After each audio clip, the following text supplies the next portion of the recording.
Hello everybody, hope you're doing well. Welcome to another episode of Monday Markets, brought to you by the FTX app. Links available in the description below. If you haven't got it already, I don't know what you're doing, but remedy that by going to the description, getting the app, and buy some altcoins for your family. They may never speak to you again, but it's worth the trading experience you'll get as a result. So, the coins are up. Let's talk about the coins being up. Most relevant timeframes are the weekly and the daily. So as we know, for BTC USD, and we'll talk about ETH, of course, given it's leading, but let's start from BTC.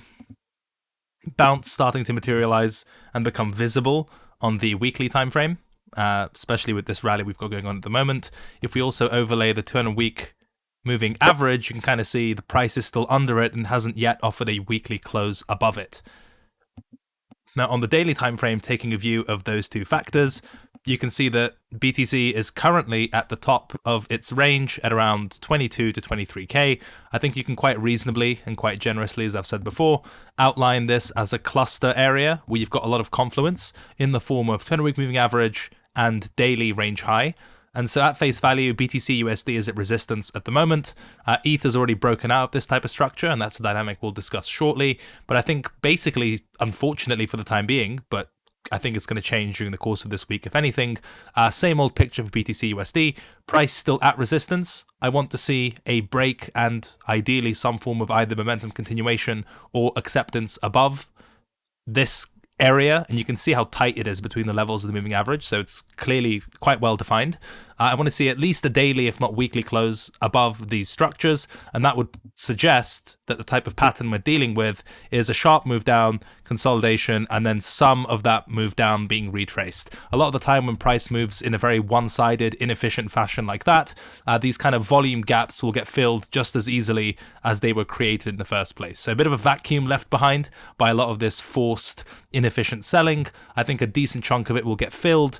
We just need to get above the range high, which is where the market is right now. So at resistance, in terms of targets for, excuse me, if this should materialize over the course of the week, I think you can kind of just look at where the candles are, and the next target would have to be kind of on a level-to-level approach, some version of this pre-breakdown consolidation at around 28k or thereabouts. In quintessential crypto fashion, it's very typical of price to overshoot in both directions, so I think 30 plus as a nice round number and still within this technical structure and consolidation would be decent, and there's a decent move to be caught there should that be the case, and I'd expect this portion of the inefficient selling to be filled quite quickly. So TLDR, BTC USD lagging behind ETH, still at resistance. Break that, I think there's plenty of space, although I expect to go quite quickly until the next level, but for the time being, need to see that breakout materialize. As far as ETH USD goes, perhaps, or hopefully, it's a glimpse into the future. ETH is outperforming, maybe even starting with ETH BTC would be more helpful. You can see this is a very Chad market, and essentially what printed on ETH BTC was a form of failed breakdown. If we take the extremity of this range low here, you can see that the market made a lower low and broke down and then fully engulfed it, and there's just been a lot of momentum in that direction. I think there is some evidence of resistance in the form of the range midpoint around 0.07. Depending on how you draw or map this thing, we could also do something like use this consolidation to anchor ourselves. Highest close as support, highest close as resistance, lowest close as support. And if we take the midpoint, you can kind of eyeball it and see that the market has gone from a failed breakdown at the range low straight into the range midpoint. So maybe a bit of an ETH BTC pullback on the cards, but ultimately, as long as this reclaim stays in shape, and given this overshoot and very strong reaction, even if the market slows down at the range midpoint, typically with a failed breakdown at the range low, you always look at the range high as the final objective, which would also open the window for continued ETH outperformance over the next few weeks, but it in the very short term it is at resistance, so perhaps not the best for fresh positioning. ETH USD is the interesting one, specifically because it has achieved all the things that BTC USD, on our BTC USD watch list. So if we look at this on the daily time frame, you can see that both the range high, very similar candle structure here.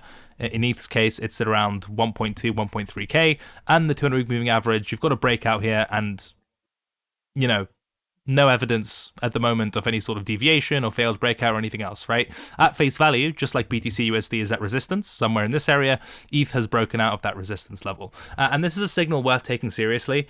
It's the first higher time frame meaningful market structure shift we've seen in the form of a daily breakout and a daily higher high. And it also happened at this key 200-week moving average inflection point, just as a bit of extra confluence. So I think for ETH USD, two things to me make sense. The first is that it's not worth being bearish or shorting this thing until it either gets to resistance or the breakout fails. So what would those look like in terms of a de-risk, take profit, sell, whatever type of looking for downside strategies, whatever form that may take? I think the first one, as mentioned, if the market falls back within the range and this entire breakout starts to look like a failed break or a deviation, that would look really rough, and basically this entire leg would be a mean reversion, and then it would fail to find support on the pullback level. Even just very quick pullbacks to this level would look kind of bad. But just like anything else, if you have a range break which gets accepted back within the range after not moving too far, then that would in itself suggest a move back towards the range low, right? So range high breakout, good. It's far less good if that breakout fails. What would the breakout failure look like? It would be closing back below the level it came from. Okay, so below 1.2, 1.3, not good. In terms of where is resistance, or where might this price action slow down and get a bit sticky, I think very similar logic can be applied to ETH USD as in BTC USD, which is if this breakout sticks and it's not some sort of deviation as in the aforementioned scenario, I'd expect a lot of this very one-sided, inefficient selling type of price action to get filled. So conservatively, we're looking at the pre-breakdown resistance at around 17 to 1800. And if we look at that on the weekly time frame, that kind of lines up perfectly with the last low pre-break. And it also is more contextually, if I do this correctly, you can see if I extend that level, it comes down to this former range low, range low, range low breakdown. So it's a very kind of logical and natural mean reversion target. Similar consideration for ETH USD as BTC USD. If the mean reversion overshoots and overextends, which isn't unreasonable, I think round numbers come into play. So just like BTC has resistance at 28, but 30 round number is relevant, I think a similar argument can be made for ETH, where 1800-ish is resistance, but the overshoot round number lines up at around 2k plus. You can see some of the slower moving averages are there, and just the appeal of that round number being close to support resistance structure in general, and that would be well within kind of weekly market structure areas as well.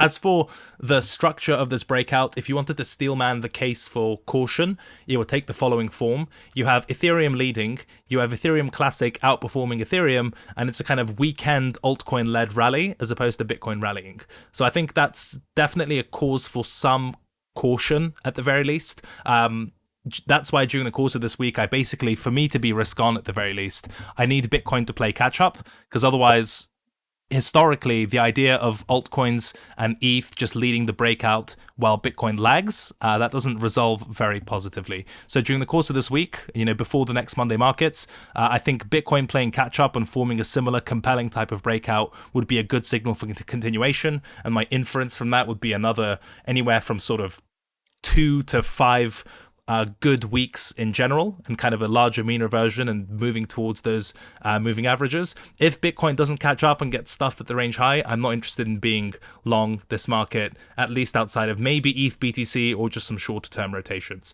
So for stuff to be healthy, I think it'd be good if Bitcoin catches up. Then you have a scenario where both of the majors, BTC and ETH, are forming bullish market structure patterns above their 200-week moving averages, and at that point the case for a more meaningful reversion becomes almost indisputable. Maybe that means it's too late, maybe not. But in any case, I'm not a fan of chasing markets. If Bitcoin isn't going to play ball this week, Bitcoin has to play ball. I hope this is helpful. Leave a comment if it was. Your feedback on the short videos has been fantastic. I enjoy reading all of your comments. Thank you very much. Also, again, if you don't have the FTX app, fix that, go get it, and go gamble on internet Ponzi's with us.